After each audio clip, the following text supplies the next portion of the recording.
साथियों नमस्कार। साथियों, मेरा नाम प्रदीप कुमार है। मैं जनपद इटावा में हिंदू विद्यालय इंटर कॉलेज में भौतिक विज्ञान प्रवक्ता के पद पर कार्यरत हूँ। मैं एक विज्ञान क्लब काका कलाम विज्ञान क्लब भी चलाता हूँ, जो कि समाज में वैज्ञानिक जागरूकता लाने के लिए कार्य करता है। उसके साथ ही साथ मैं जनपद इटावा में भारत सरकार की प्रधानमंत्री इंस्पायर अवार्ड मानक योजना का जनपदीय प्रभारी भी हूं। उसके तहत मैं आपसे अपील करता हूं कि आप सभी लोग कक्षा 6 से कक्षा 10 तक पढ़ने वाली किसी भी बोर्ड के विद्यार्थियों के पोर्टल पर पंजीकरण कराएं। इसमें आपको किसी भी सामाजिक समस्या का वैज्ञानिक तरीके से हल निकालने के लिए इनोवेटिव आइडिया लिखना होता है 300 वर्ड्स में, हिंदी में या इंग्लिश में, 1 पेज में या 2 पेज में, और वो आपको अपलोड करना होता है। साथियों, टीचर से मैं एक विशेष गुजारिश करना चाहता हूं कि अध्यापन कार्य में रुचि होनी चाहिए। अध्यापन कार्य एक नौकरी के रूप में नहीं लेना चाहिए।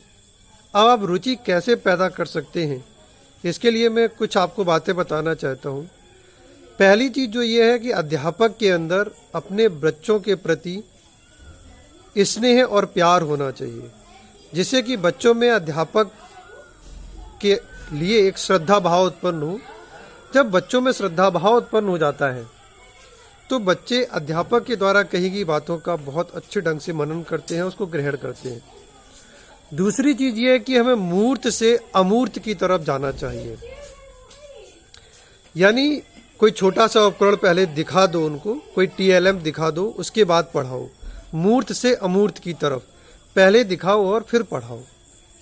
इसके बाद टीचर्स के अंदर एक जुनून होना चाहिए अपने सब्जेक्ट के प्रति और देश के प्रति।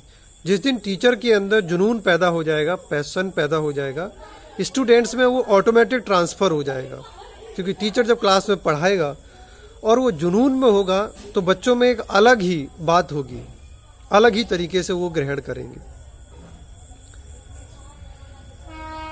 तीसरा और जो लास्ट है वो ये है कि लोकल से ग्लोबल की तरफ जाओ। बच्चों को जब आप क्लास में पढ़ाएं तो ऐसे उदाहरण दें कि जहां बच्चे रहते हैं तो उसी के आसपास वो चीजें अवेलेबल हो। अब मैं आपको 3 शब्द देता हूं: खोज, आविष्कार और नवाचार। Discovery, invention and innovation. एक उदाहरण के द्वारा अगर इसको हम समझेंगे तो बहुत आसानी से समझ सकते हैं।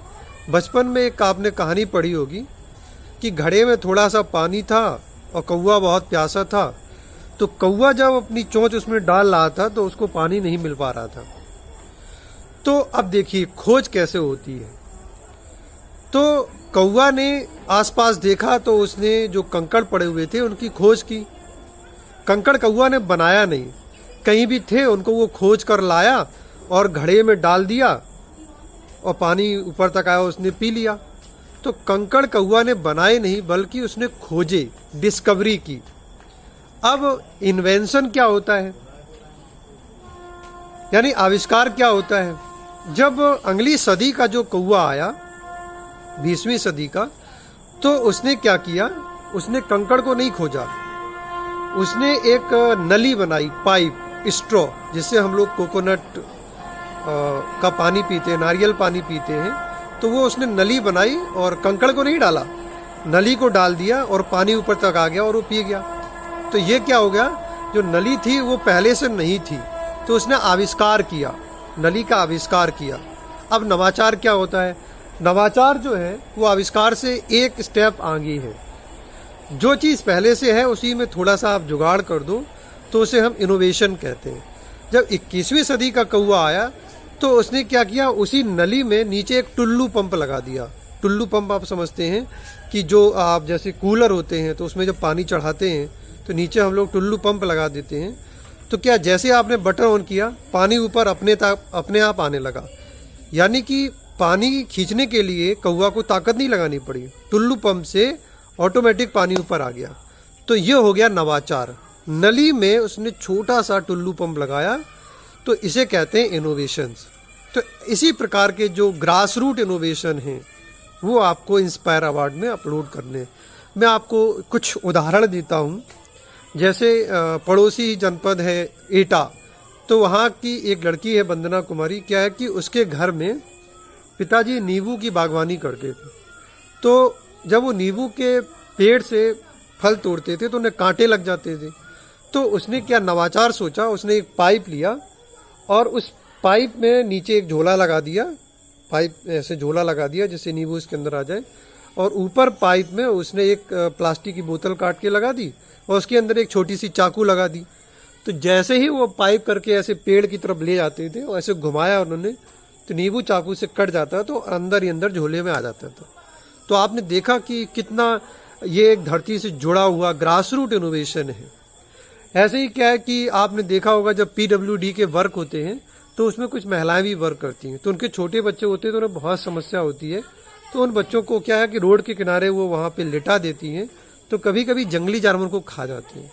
तो एक बच्चे ने ऐसे ही इनोवेशन किया कि उसने जो पालना बनाया, पालना झूला जिसमें बच्चे लेटते हैं, उसमें छोटा सा उसने सेंसर लगा दिया।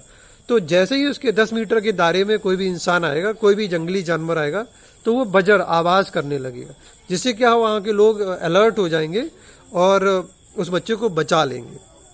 ऐसे ही क्या होता है कि जो सीलिंग फैन होते हैं जब ये गंदे हो जाते हैं तो इनको साफ करने में हमें क्या करना पड़ता है कि टेबल लगानी पड़ती है, फिर वहाँ जाके उसको साफ करते हैं तो डस्ट वगैरह हमारे मुंह के अंदर चली जाती है, तब बहुत ज़्यादा प्रॉब्लम होती है।